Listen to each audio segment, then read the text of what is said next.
evening, this is ACG News, and today we have with us Elisha Nair and Ashwin Manikandan, who will be discussing the recent sexual harassment allegations against Aziz Ansari and the controversy surrounding it. On January 13th, Babe.net published a long account from an anonymous 23-year-old woman, Grace, about a date night with Aziz Ansari that she said went horribly wrong. It's not workplace harassment, nor does it talk about a pattern of abuse. It's in fact an ordinary incident, or also it is recognized as an ordinary incident by many of the mainstream media, which is precisely why we should be discussing this topic. So let's get on with it. Hi, Isha. So how do you react to the mainstream media's response to this particular issue? I agree with mainstream media, even though I think it's a backlash against the Me Too movement. By criticizing Babe.net, I think it's very valid, the criticism that they have. It should have been better edited, because when you start reading it, the first few paragraphs details how she picked up her dress, and that the writer looks at the photograph of her dress and she says that she likes the dress that she picked out for the date, and then she says something about Grace, who's the source, not liking that there was no red wine available to her, and like having to do with white wine, and that being the first snub at her choice, or decision making. And I think all of that should have been omitted out, because that really did disservice to the to her account of sexual harassment. Right. How Yeah, do you react to this? okay, I do agree with it that it was bad writing, but does bad writing negate the fact that there was violation, there was breach of consent, and the women at the end of the day felt violated and disturbed? And the fact was, it was because Aziz Ansari didn't respect her no. So that should be the point of discussion, rather than mainstream media propagating that. Even one of the biggest Atlantic, a senior journalist went out, wrote a column calling the piece a revenge porn, which I think is not cool at all, because ultimately it was account of a woman who described it the worst night of her life, and it was an account of her anguish, her disappointment, and the fact that her no was not respected by a feminist. I won't even say so-called feminist. He is a feminist, and there was a breach of consent. So the question we should be asking is, why was it that Aziz Ansari, who has written so much on feminism, was not able to understand this woman's simple no? See, I agree with you. I completely agree with you. But there are a lot of people who are calling it a witch hunt now. This Me Too campaign, they're calling it too much campaign right now. And we don't need a reason. We need to learn how to be inclusive. That's something I do believe that young feminists need to understand when they're radicalizing the situation.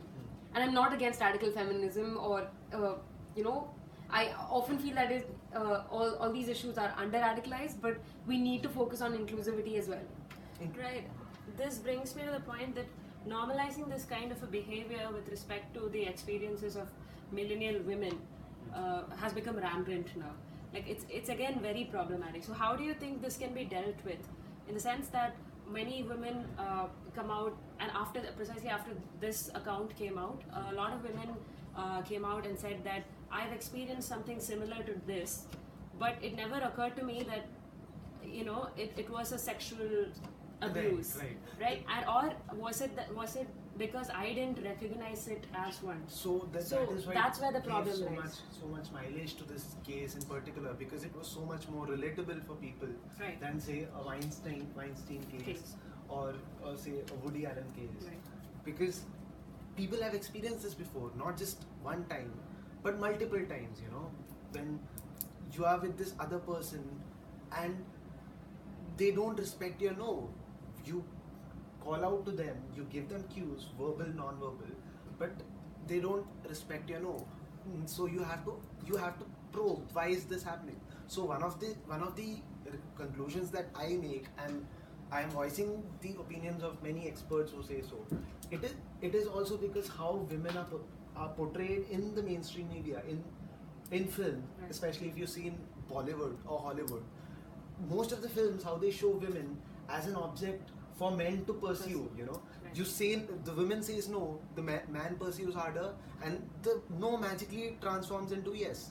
So it has seeped so deeply into our conscious that every time a woman says no, we take it on our ego and try to convert that no into a yes, which is wrong, and people need to be educated about this. So I think the point of this article was to bring this, you know, mismatch in the idea of consent. Yeah, it's a very grey area. Exactly. It's not so white or so black. people should be educated about how to, you know, how to understand the idea of consent, Consent. and that is where this discussion should head towards, I believe. Right, but that's precisely what the Babe article did not do, right?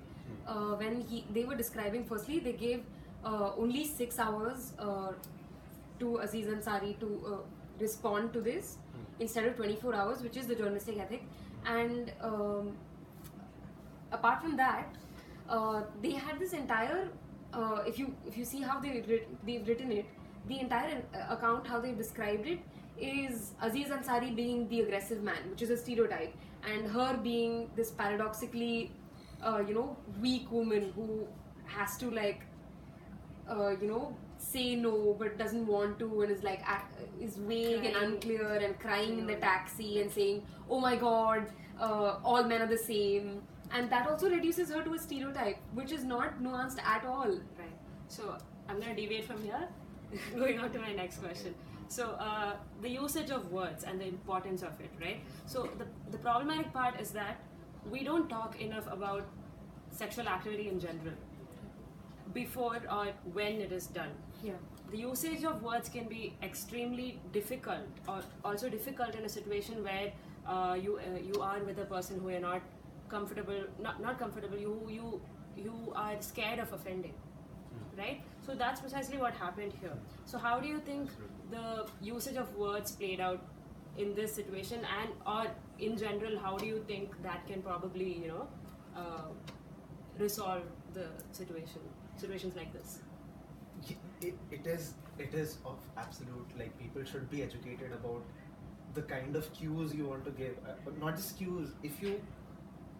If it is a no, you should be able to express properly that it is a no, and when you say no, the person involved should be able to understand that no. Right. There should be a communication, is all I'm saying, you know. So in order to form that bridge, I think proper education should be there. Right. People should talk about, you know, sex in a cultured, educated manner, so that Right. such cases don't happen more often. Right. There's an Atlantic article that says that no is a very legal word. And a lot of young feminists and a lot of women do not want to use that word. Right. Even in this account, Grace does not say no. She makes it clear that she's uncomfortable in the situation, but she says, "I don't want to be forced," and in the end, she's forced to leave. But even then, she till the last minute, she's not saying no. No is a very formal legal word over there. Right. And the fact that we condemn sex, the idea of sex at some point is again probably the reason why we don't talk much about it as well.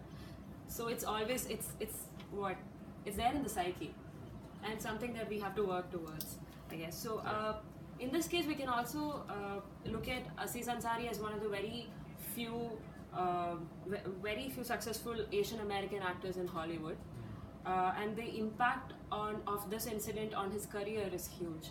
So I want to ask you, how do you think this is justified, in the sense that how will he recover from this hit, or will he recover at all, or is there a justification for that bit? I think, as a huge fan of his role, I think it's very unfortunate that Aziz Ansari has been at the wrong end of this storm. Right. I don't believe that Aziz Ansari is a sexual harasser. I don't believe he's a criminal. but what he did Was wrong. was wrong. What he did was wrong. That's the bottom line. Right. And and obviously there'll be impact in his career, for his career that is, Right. because most of his content is based on nuanced feminism. Yeah. It's about talking about new age relationships and the entire spectrum. So there will be impact on his career. His credibility is lost. Highly unfortunate, but I think it brought out a very valid point for discussion. So I believe Yeah. it holds some stand. Right. Do you want to comment on that quickly? Yeah, I think there is a point of intersectionality here as well to be considered, because as Dave Chappelle says in his stand-up comedy routine, The Bird Revelation, he says that a lot of black women didn't come out and say anything about sexual harassment. It's not like black women don't face sexual harassment, but a lot of them didn't say anything about, or there weren't a lot of allegations against black men, and that is because he said, according to him, Chappelle,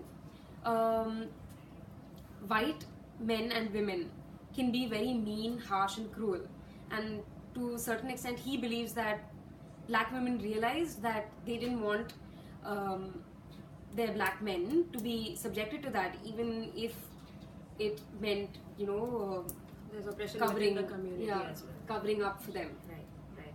So I think the idea, what we should look at, essentially do, is to not trivialize this incident and talk about it more, and to not dismiss this as a grey issue.